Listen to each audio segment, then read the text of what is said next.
မြောက်လိုင်းကိုဆဲလို့မရရင်တော့ NLD နဲ့ဒီတော်လိုင်းသမားတွေကိုပတ်ဆက်လူကြီးမင်းတို့ဆဲလို့ရနေတယ်မင်္ဂလာပါခေတ်သစ် News Channel မှာကြိုဆိုပါရစေလွတ်လပ်ပြီးမှန်ကန်တဲ့သတင်းချက်လက်များကိုအချိန်နဲ့တပြေးညီနေ့စဉ်မျှဝေပေးနေတဲ့ channel တစ်ခုဖြစ်ပါတယ်နားဆင်သွားကြပါအခုဆိုရင်အီရန်နဲ့အမေရိကန်စစ်ပွဲမှာဆိုအီရန်ဘက်ကနာပြီးအမေရိကန်ကိုပတ်ဆက်ဆဲလို့ရတယ်ဟုတ်ပြီနော်ပြီးတော့ပါလက်စတိုင်းကိစ္စတော့ကလည်းလူကြီးမင်းတို့အမေရိကန်ကိုပတ်ဆက်ဆဲလို့ရတယ်နော်ပြီးတော့ကို့အချင်းချင်းလည်းပတ်ဆက်အိမ်တော်ရေးကိစ္စတွေသားသမီးကိစ္စတွေပတ်ဆက်တက်ရေးပြီးတော့ပတ်ဆက်ဆဲလို့ရတယ်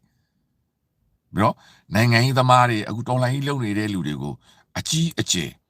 နော်အခုဆိုရင်ဒါဒီဘယ်လိုပြောမလဲသူတို့ဘက်က6800စာအုပ်စုတွေပေါ့နော်သူတို့ဒီကြံ့ဖို့ထောက်ခံတဲ့လူတွေကပတ်ဆက်ပြရေးလို့ရတယ်ပြောလို့ရတယ်မရအောင်လိုက်လက်ထက်မှာအဲ့ဒီကျွန်တော်ကပြောတဲ့ဒူဘိုင်းနိုင်ငံ UAE နိုင်ငံ Saudi Arabia နိုင်ငံပင်လယ်ကွေ့နိုင်ငံများပေါ့မနေ့ကပြောတဲ့ GCC အဲ့ဒီ6နိုင်ငံမှာအဲ့လိုထင်ပါသလား Yes or no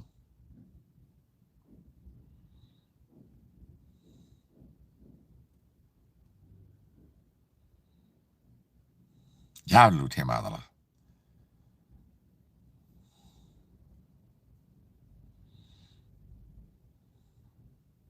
ရတယ်လို့ထင်ပါသလား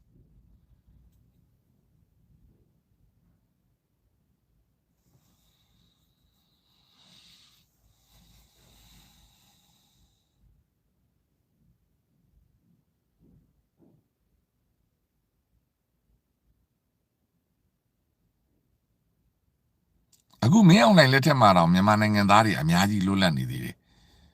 အများကြီးကြည်လို့ရနေသေးတယ်အဲ့ဒီပင်လယ်ကွေ့နိုင်ငံများမှာမရဘူး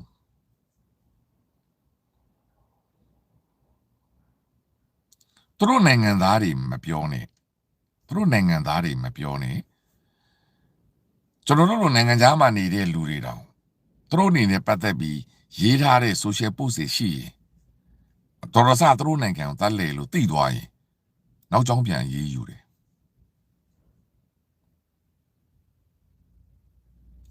အခုဒီစစ်ပွဲမှာပဲအီရန်ကဒူဘိုင်း UAE ကိုဒုံးကျည်နဲ့ပစ်တာကိုဗီဒီယိုတင်လိုက်တဲ့ဒါဘာမှလုပ်တာမဟုတ်တော့ဓာတ်ပုံတင်လိုက်တဲ့ပြီးတော့အဲ့ဒီဗီဒီယိုshare လုပ်တဲ့လူကိုတော့ထောင်တန်းအကုန်ဖမ်းဆီးပြီးထောင်ချနေတယ်လိန်တာမဟုတ်ဘူးနော်စစ်ပွဲမှာအီရန်ဒုံးကျည်ပစ်လိုက်လို့ကိုယ်အိမ်သားမှာဒုံးကျည်ထိတယ်ဟိုတယ်ဒုံးကျည်ထိတာကိုဗီဒီယိုဓာတ်ပုံရိုက်ပြီးတင်လိုက်မိတယ်အေးတင်တဲ့လည်းလူကလည်းကိုကလည်းအဲ့ဒါစစ်ပွဲသတင်းဆိုပြီးတော့မြန်မာနိုင်ငံအတိုင်းပေါ့ကိုကသွား share လိုက်မိတယ် like လုပ်လိုက်မိတယ်အဲ့လူတွေကို UAE ထောင်လိုင်းရေးတွေလိုက်ဖမ်းပြီးတော့ထောင်ချနေပြီ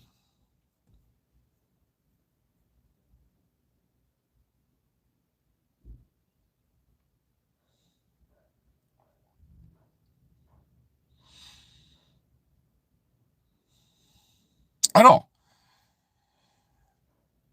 အီရန်ကစောစောကပြောသလို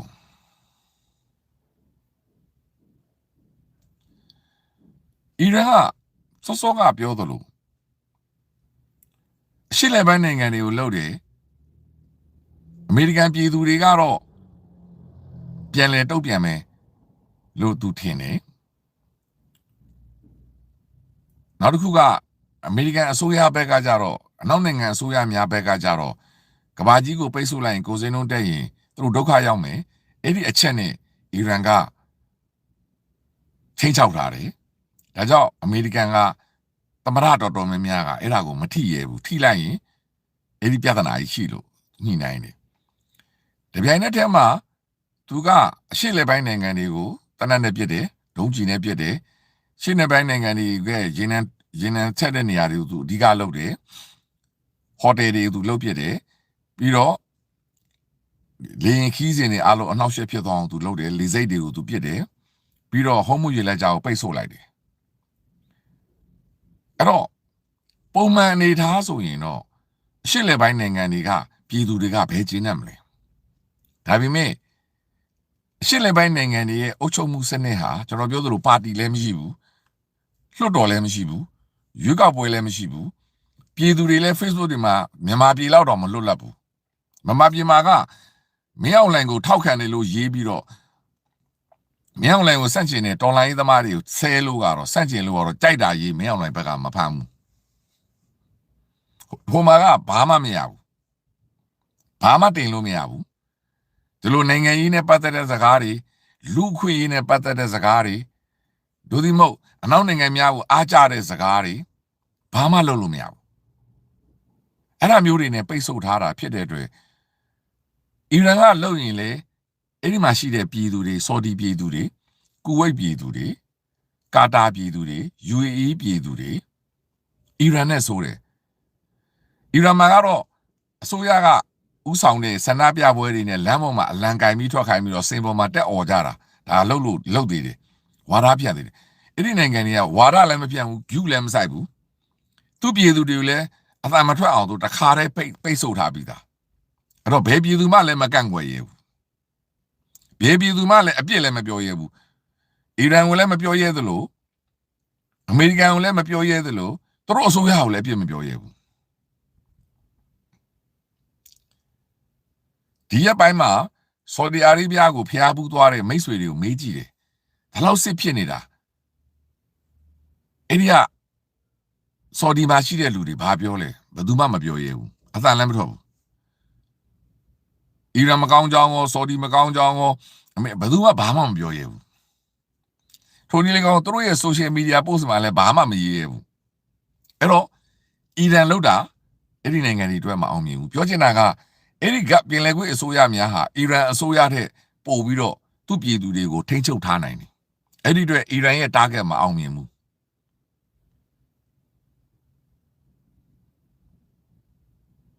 ဒါပေမဲ့အမေရိကန်ဘက်ကိုကြည့်ရင်တော့အီရန်ကအောင်မြင်တယ်အထူးသဖြင့်အီရန်ရဲ့ဒီချင်းချောက်ထားမှုဒို့ဒီမို့လေလုံးမဲ့လို့ရုရှားနဲ့ပေါင်းပြီးတော့စီးပြတွေဘာလို့ပြောမလဲ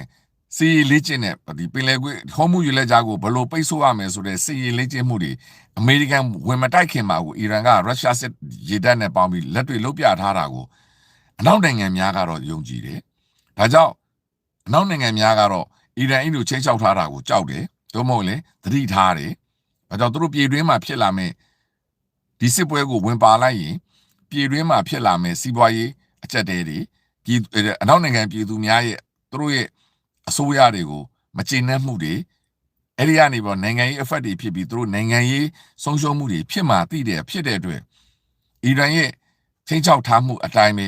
အမေရိကန်နဲ့အနောက်နိုင်ငံများကတော့နှစ်ချမ်းကွဲသွားတယ်အဲ့ဒါတော့အောင်မြင်တယ်အီရန်ကအောင်မြင်တယ်ဒါအမှန်ပဲအဓိကအီရန်ကအမေရိကန်စားတိုက်တာကိုအနောက်နိုင်ငံများကမပါရဲတဲ့အဓိကအချက်ကအဲ့ဒီပြဿနာပဲဘာကြောင့်လဲအမေရိကန်တိုက်လိုက်တာနဲ့အီရန်ကဟောမှုရေလက်ကြားကိုပိတ်ဆို့မယ်လို့ချင်းချောက်ထားတာနှစ်ပေါင်း10စုနှစ်ချီနေပြီလူတိုင်းသိတယ်တကယ်ပိတ်ဆို့လိုက်ရင်လည်းအမေရိကန်ဘာမှမလုပ်နိုင်ဘူးထိုနည်းလည်းကောင်းမဲ့အီရန်ကပင်လယ်ကွေ့နိုင်ငံများကိုပြစ်လိုက်ပြန်ပြစ်ရင်လည်းဒီပြဿနာရှိတယ်ဆိုတာသိတာဖြစ်တဲ့အတွက်အဓိကတကဘာလုံးရေနံစည်းတက်မယ်တကဘာလုံးရေနံစည်းတက်တယ်ဆိုရင်သူတို့နိုင်ငံတွေလည်းဒုက္ခရောက်မယ်သူတို့လည်းမိခိုဒီပင်လယ်ကွေ့နိုင်ငံမိခိုနေရတဲ့အထူးသဖြင့် gas တွေကိုမိခိုနေရတာရှိတယ်ရုရှား gas ကိုသူတို့ကဥရောပနှစ်ခါမိနှစ်ခါနာတာရုရှားကယူကရိန်းကိုတိုက်လိုက်တာဖြစ်တဲ့အတွက်ဥရောပမှာလိုအပ်နေတဲ့အဲ့ဒီ gas တွေကိုတဘာဝတက်ငွေတွေကိုရုရှားကမဝယ်ဘဲနဲ့ကာတာကနေတော့ဝယ်နေတာအစားထိုးဝယ်ထားတာအခုအမေရိကန်ကအဲ့ဒီစစ်ပွဲကိုထပ်လုပ်လိုက်တဲ့ခါကျတော့ရုရှားကလည်းမရတော့ဘူးကာတာကလည်းမရတော့ပဲဥရောပနိုင်ငံတွေမှာအခုဟက်ကော်ကြီးကြံနေတာအဲ့တော့အဲ့ဒါကတော့အီရန်လှုပ်ထားတဲ့အတိုင်းပဲရုရှားလှုပ်ထားတဲ့အတိုင်းပဲဥရောပနိုင်ငံများကိုဒဏ်ခတ်တာအောင်မြင်သွားတယ်။ဘာကြောင့်လဲဥရောပနိုင်ငံများသည်ရုရှားကိုဆက်ရှင်လှုပ်ထားတယ်ရုရှားနဲ့ရန်ဖြစ်နေတယ်ပြောချင်တာစစ်တိုက်နေတယ်ရုရှား gas ကိုမဝယ်ဘူးအဲ့တော့ဥရောပနိုင်ငံများကပုံကံပြီးပြဿနာမရှိဘူးရုရှား gas ကိုမဝယ်ဘူးကာတာကဝယ်မယ်ဆိုပြီးကာတာကတော့ဝယ်တာဦးကာတာကိုလည်းဦးအီရန်စစ်ပွဲနဲ့ပြဿနာတက်ပြီးတော့ပိတ်ဆို့လိုက်တဲ့အခါမှာဥရောပနိုင်ငံများကာတာကလည်း gas မရတဲ့ခါကျတော့ဥရောပမှာတကယ်ပဋိပက္ခကြီးတကယ်ဖြစ်နေပြီပြောချင်တာကလေရင်စီရှားပါတဲ့ပြဿနာဓာတ်ဆီဒီဇယ်ရှားပါတဲ့ပြဿနာအစားအသောက်တွေပို့တဲ့အခါမှာ အဲ့ဒါကိုတွေကြောင့်ရှားပါတဲ့ပြဿနာအရေးကြီးဆုံးတစ်ချက်ကဓာတ်မြေဩဇာရှားပါတဲ့ပြဿနာဈေးကြီးတဲ့ပြဿနာ helium gas လို့ခေါ်တဲ့ gas တွေရှားပါတဲ့ပြဿနာဒါတွေအားလုံးဒီဥရောပရဲ့ကျန်းမာရေးစနစ်တစ်ခုလုံးကိုပါထိခိုက်သွားနိုင်တယ် MRI တို့ဘာလို့သုံးနေတာအဲ့တော့အီရန်ရဲ့လှုပ်ဆောင်ချက်ကအောင်မြင်တယ်လို့ပြောလို့ရမယ်ဒါပေမဲ့အီရန်ရဲ့အရှေ့အလယ်ပိုင်းနိုင်ငံများကိုလှုပ်ဆောင်ချက်ကတော့မအောင်မြင်ဘူးဘာကြောင့်လဲအရှေ့အလယ်ပိုင်းနိုင်ငံများကအီရန်နဲ့ပို့ပြီးတော့ခိုင်မာတယ်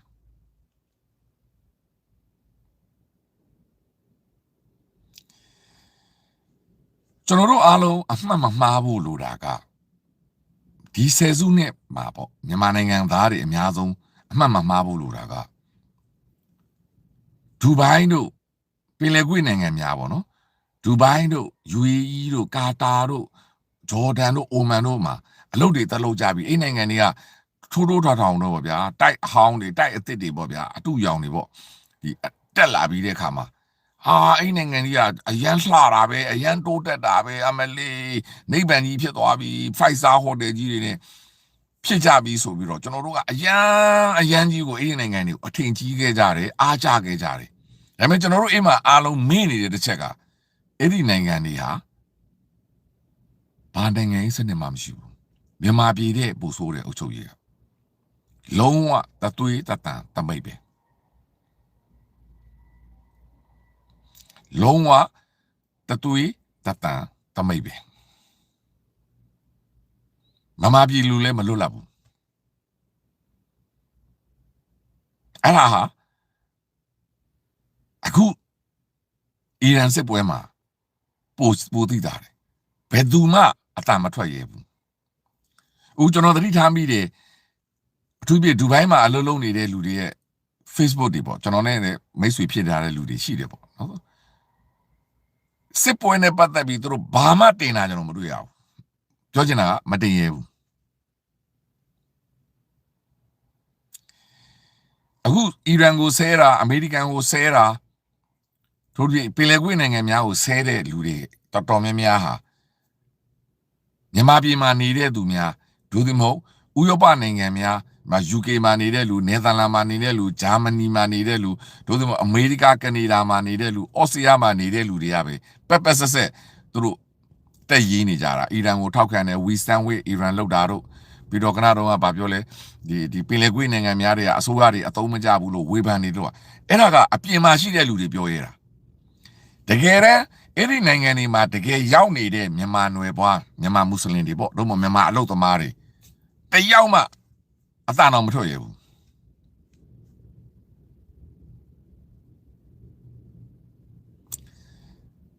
ဒါကိုကြည့်ချင်ရပြီဒီနိုင်ငံတွေတိုးတက်တယ်အလုတ်ကင်ခွင့်လန်းတွေပေါ်လာလို့ကိုယ့်ကိုအလုတ်ပေးတာပဲမှန်တယ်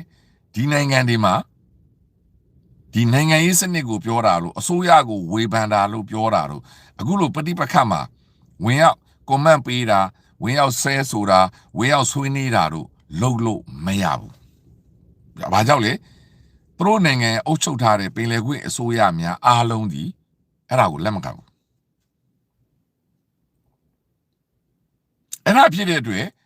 အီရန်အတိုင်းပဲပင်လယ်ကွေ့ခေါင်းဆောင်များဟာသူ့ပြည်သူများရဲ့ဖိအားမရှိဘူး။သူတို့ကြိုက်တာဆုံးဖြတ်လို့ရတယ်။ဘာကြောင့်လဲဘယင်းကြီးစော်ဘွားတွေသူတို့မှာအစိုးရလွတ်တော်မလို့ဘူးနိုင်ငံရေးသမားမလို့ဘူးဒီမိုကရေစီမလို့ဘူးလူ့အခွင့်အရေးမလို့ဘူးမိန်းမအခွင့်အရေးတွေကလေးငယ်အခွင့်အရေးတွေနော်မိန်းမအခွင့်အရေးတွေကလေးငယ်အခွင့်အရေးတွေဘာရေးတွေညာရေး LGBTQ right တွေပဲလာမပြောနဲ့လွတ်လပ်စွာပြောဆိုခွင့်တို့လွတ်လပ်စွာဖော်ထုတ်ခွင့်တို့လွတ်လပ်စွာဆွေးနွေးခွင့်တို့လွတ်လပ်စွာ opinion တို့လာမပြောနဲ့တဲခံတာအထဲမှာရှိတယ်လူသူမနေတဲ့အလိုအမတန်ပူပြင်းခြောက်တွေ့ပြီးတော့အဲ့ဒီအချင်းထောင်ရွက်ထဲမှာရာတပ်ပံသွားနေလိုက်ရမှာတကယ်လဲနေရတဲ့လူတွေအများကြီးရှိတယ်အခက်မသိပဲနဲ့သွားလုပ်လိုက်လို့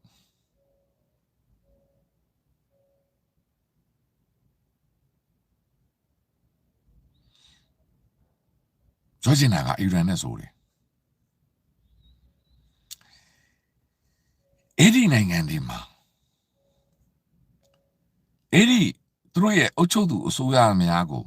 မကျေနပ်ဘူးဆိုတဲ့ဆန္ဒပြတဲ့လူတွေကြားဘူးလားလမ်းပေါ်ထွက်တာကြားဘူးလား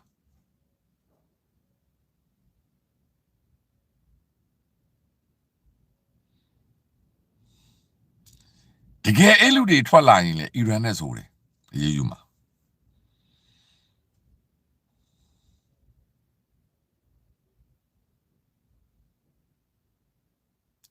ဥပမာခိုးရင်လက်ဖြတ်တဲ့နိုင်ငံနော်ရှားဖြတ်တဲ့နိုင်ငံနော်ဥပမာလက်ဖြတ်တဲ့နိုင်ငံကျိန်တန်းဆိုတာအသာလေးပဲ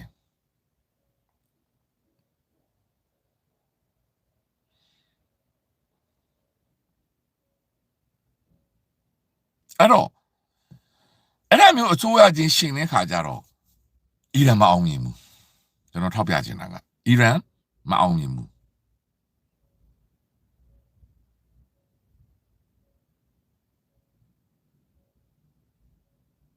အဲ့တော့တို့မှရှိထားတဲ့ပတ်စံတွေပိုင်ဆိုင်မှုတွေနဲ့တို့တခြားတနည်းနဲ့လှည့်ထွက်မယ်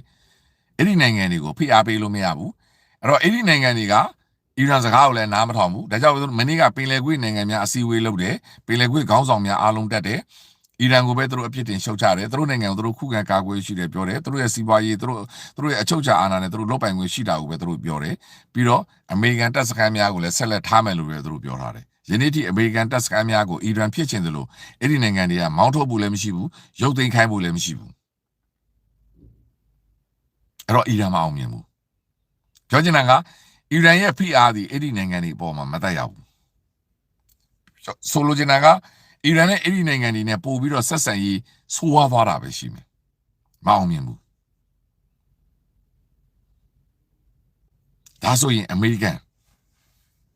ဒီနေရာမှာကျွန်တော်အစ္စရေးကိုလုံးဝထည့်မပြောဘူး။ဘာလို့ဆိုအစ္စရေးကထည့်ပြောစရာအကြောင်းကိုမရှိဘူး။အစ္စရေးဒီကဘာမှာဘာမှလည်းတက်ရောက်မှုမရှိဘူး။အစ္စရေးဒီကဘာမှာ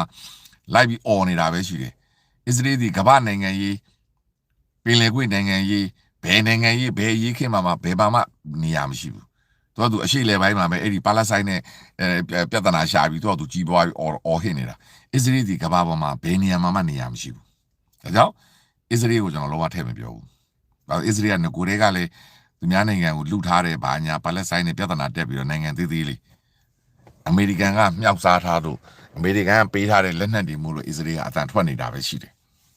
လူရေရရောဘာရရောအစ္စရေးကကမ္ဘာနိုင်ငံကြီးမှာဘယ်နေရာမှမပါဘူးအခုဆိုရင်အစ္စရေးကကမ္ဘာနိုင်ငံကြီးမှာအနှောက်အယှက်တောင်ဖြစ်နေပြီနိုင်ငံတော်များများကအစ္စရေးနိုင်ငံနဲ့ပတ်သက်ရမှာတော့ကြောက်နေပြီနော်ဒါပေမဲ့ဒီအနောက်နိုင်ငံများကတော့လူတိုင်းကိုကာကွယ်ဆောက်ရှောက်မှာဖြစ်တာဖြစ်တဲ့အတွက်ဒီသူတို့နိုင်ငံမှာနေတဲ့အစ္စရေးလူမျိုးများဂျူးလူမျိုးများကိုတိုက်ခိုက်တာကိုကာကွယ်ပေးရမှာတော့တာဝန်ရှိတယ်။အဲကြောင့်မနေ့ကလန်ဒန်မှာဖြစ်သွားတဲ့ဒါအစ္စရေး community ပေါ့ဂျူး community မှာဒါဓာတ်ထိုးမှုဖြစ်တဲ့ကိစ္စနဲ့ပတ်သက်ပြီး UK အစိုးရကိုအကြီးအကျယ်ဝေဖန်မှုတွေဖြစ်ပြီးအဲ့တော့အစ္စရေးကလည်းဒါကိုကန့်ကွက်တယ်ဒါအမှန်ပါပဲဒါရာဇဝတ်မှုပါအဲ့ဒါကိုဒီမှာရှိနေတဲ့ UK နိုင်ငံရောက်ဒီအစ္စရေးလူမျိုးများနိုင်ငံသားများကိုကာကွယ်ပေးရမှာအစိုးရအလုပ်ပါအဲ့ဒါကြောင့်ဒီနေ့အစိုးရကဒေါ်လာပေါင်25သန်းဒေါ်လာတန်း30ထပ်ပြီးတော့ပတ်စံသုံးပြီးတော့အဲ့ဒီ community တွေကိုလုံခြုံရေးတွေပို့ချပေးမယ်ဆိုတဲ့ပြောဆိုမှုတွေထွက်လာဒါကနိုင်ငံတိုင်းရဲ့ဒီမိုကရေစီနိုင်ငံသားများရဲ့အခွင့်အရေးများအရာအစိုးရကမခွဲခြားပဲတန်းတူကာကွယ်ပေးရမှာသူအမုတ်တရားပြောတာအကြမ်းဖက်တာသူဟိုတယောက်အဲ့ဒီကျူးလွန်တဲ့လူတွေရဲ့ပြဿနာအစိုးရကာကွယ်ရမှာအစိုးရလို့ဒါကဒါပေမဲ့ကမ္ဘာပဋိပက္ခမှာအစ္စရေးနိုင်ငံဟာဘယ်နေရာမှနေရာမရှိဘူးဒါကြောင့်အစ္စရေးနဲ့ပတ်သက်ပြီးကျွန်တော်အထက်မပြောတာတူလီကောင်ပါလက်စတိုင်းလည်းဘယ်နေရာမှနေရာမရှိပါဘူး